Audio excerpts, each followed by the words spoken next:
Hi, I'm Sue in Professor An's lecture about entertainment PR. Today, I'd like to talk about attribution theory. Okay, then first, what is attribution theory? It comes from your general tendency to conjecture others' intent and attitude deep down. You observe their words and behaviors and think that those are because of either the situation or disposition, like their capacities, motive, or characters, rather than just assuming that those behaviors are random. For example, if you see one model who constantly shows up only in one TV commercial series, then you might think there must be something rather than only money. So you might go on thinking about some behind stories for the reasons, like her personal relationships or so on.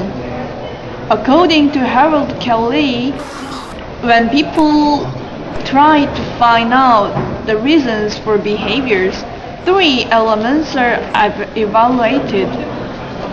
First, consensus. Second, distinctiveness. And third, consistency.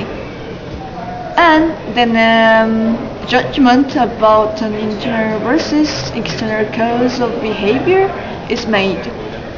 Consensus is like if Kim screwed the final exam, does she the only person in the class who screwed the exam, or other students screwed it too? If the others did so as well, then we will think it was not just her, the exam was difficult. Distinctiveness is that if she got all high marks, only except for one subject, let's say marketing, then we might think the marketing exam was especially difficult.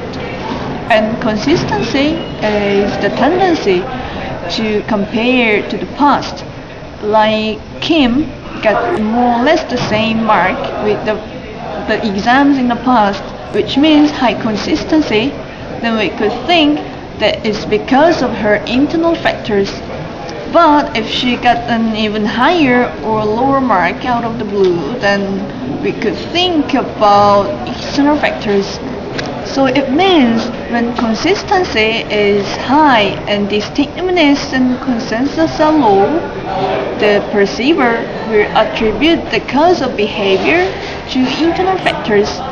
But when consistency, distinctiveness, and consensus are all high, then the perceiver concludes that there is an external cause of behavior.